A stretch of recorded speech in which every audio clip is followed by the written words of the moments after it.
Assalamualaikum warahmatullahi wabarakatuh. Waalaikumsalam warahmatullahi wabarakatuh. Sebelum memulai aktivitas pada pagi hari ini, marilah kita mengawalinya dengan berdoa terlebih dahulu menurut kepercayaannya masing-masing. Berdoa dimulai.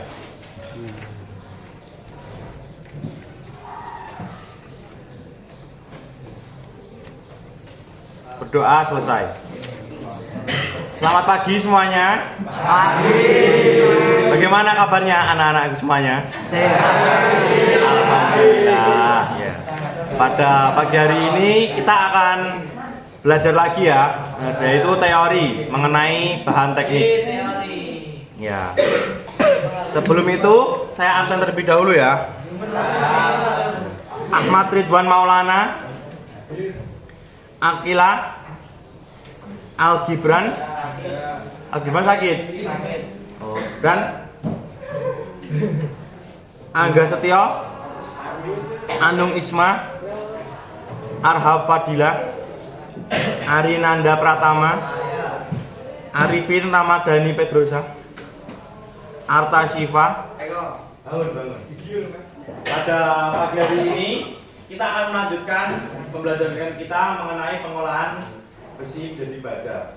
Kan kemarin kita telah belajar ya mengenai bagaimana proses serbuk besi, maksudnya biji besi, yaitu ditambang lalu diolah lagi menjadi besi kasar, atau yang nama lainnya itu besi mentah atau bahasa Inggrisnya pig iron. Nah, setelah itu ternyata masih ada proses lagi agar bisa menjadi baja.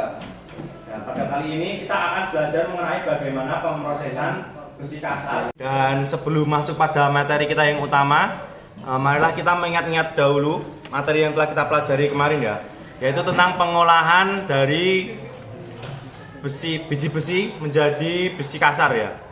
Yang pertama yaitu kalian lihat di proyektor, yaitu ada yang pertama itu penambangan biji besi, yaitu besi dikeruk dari tambang besi, namun bentuknya itu masih dalam bongkahan atau batuan. Nah, bisa langsung dicatat yang huruf kuning karena sudah saya singkat-singkat ini. Dipersiapkan dulu catatannya.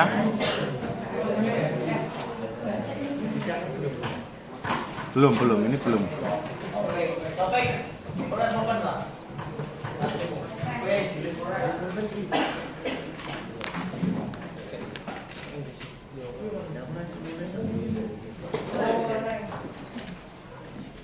Mbak, dicatat yang kuning sembari saya jelaskan ya.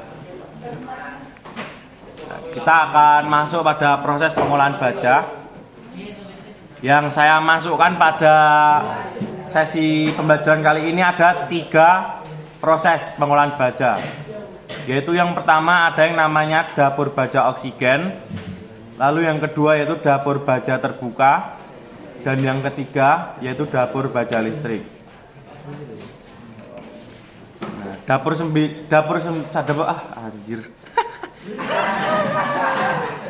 sendiri adalah sebuah istilah ya dari sebuah proses pemanasan. Kan ini besi bentuknya padat tadi, besi kasar itu. Nah, itu kita panaskan lagi, lalu kita campuri dengan material tambahan agar menjadi baja. Kan kalian sudah tahu ya bedanya besi dan juga baja. Nah, kalau besi itu kan masih murni. Nah, kalau baja yaitu besi yang telah dicampuri dengan karbon. Maka dari itu disebut baja. Nah, dalam proses pengolahan baja ini ada 3 jenis yang saya masukkan di sini. Tujuannya tetap sama, yaitu mengolah besi kasar menjadi produk baja. Yang menjadi pembedanya hanya sumber panasnya dan juga bentuknya saja. Bisa langsung dicatat untuk uraian ini secara singkat ini mengenai dapur baja terbuka. Nah, kurang lebih prinsipnya itu sama ya dengan yang namanya dapur baja oksigen tadi, yaitu sama-sama memanaskan sebuah besi kasar, dipanaskan, dicampurkan dengan. Pada pemrosesan yang ketiga yaitu ini ya, ada dapur baja listrik. Sambil dicatat ya yang kuning ini. Sambil saya jelaskan. Kalau tadi dua tadi yaitu dapur baja oksigen dan juga dapur baja terbuka, itu kan sumber panasnya dari api. Nah, untuk yang terakhir ini yaitu dapur baja listrik, yaitu sumber panasnya didapatkan dari listrik. Namun prinsipnya tetap sama, yaitu melelehkan sebuah besi kasar lalu dicampuri dengan bahan-bahan campuran, dan setelah itu ketika terak telah tercipta dibuang, lalu bajanya dituangkan ke dalam aliran tersendiri. Saya jelaskan proses sederhananya ya, yaitu kurang lebih sama dengan yang lainnya, hanya saja sumber panasnya itu berbeda. Kalau yang dapur baja oksigen dan juga dapur baja terbuka, itu kan sumber panasnya dari api. Nah, untuk yang ketiga ini yaitu dapur baja listrik, sumber panasnya itu dari listrik dialirkan melalui sebuah elektroda. Tahu nggak yang namanya elektroda itu apa? Nah, elektroda itu kalau produknya itu, kalau yang sederhananya, kalau kalian tahu pengelasan di bengkel pengelasan, itu yang namanya yang panjang-panjang itu loh, besi panjang itu disambungkan ke dalam alat terus ditanggalkan ke dalam besinya. Nah, itu namanya elektroda.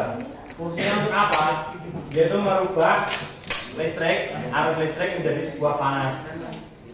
Nah, itu elektroda ditanamkan ke dalam sini, dan besi-besi kasar dan juga bahan-bahan campuran dimasukkan ke dalam alat ini. Lalu elektroda akan memanaskan diri, yaitu kurang lebih sebesar 7000 Celcius. Nah, setelah itu ketika panas, kan besi kasar dan juga limbah akan cair ya. Nah, sebelum kita lanjut pada pemeriksaan selanjutnya, apakah ada yang ingin ditanyakan anak-anak?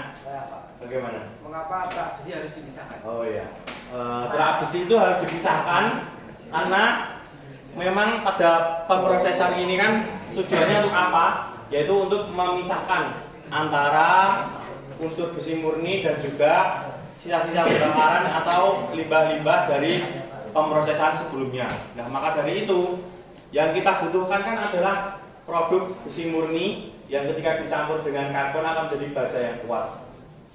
Nah, ketika dalam pemrosesan ini, itu dalam pemrosesan pemanasan kan ada yang namanya oksigen. Nah, oksigen itu fungsinya untuk apa? Yaitu untuk mengikat limbah-limbah yang dulunya itu tercampur ke dalam besi kasar. Nah, setelah itu dipisahkan. Tujuannya untuk apa? Pemisahan tersebut yaitu untuk membuang sisa-sisa kotoran agar yang kita dapatkan yaitu sebuah besi atau baja murni yang mempunyai kekuatan yang tinggi. Karena kalau tidak dipisahkan, kekuatan dari baja sendiri itu cenderung lemah ya. Maka dari itu yang kita butuhkan adalah sebuah besi atau baja yang mempunyai kandungan besi yang murni, yang tidak tercampur dengan sisa-sisa pembakaran atau limbah-limbah tersebut. Maka dari itu sangat penting sekali untuk memisahkan antara terak atau limbah besi dan juga dengan besi murni atau bajanya itu sendiri. Nah, begitu ya. Kalau diperhatikan, sekarang kita akan masuk pada proses yang terakhir.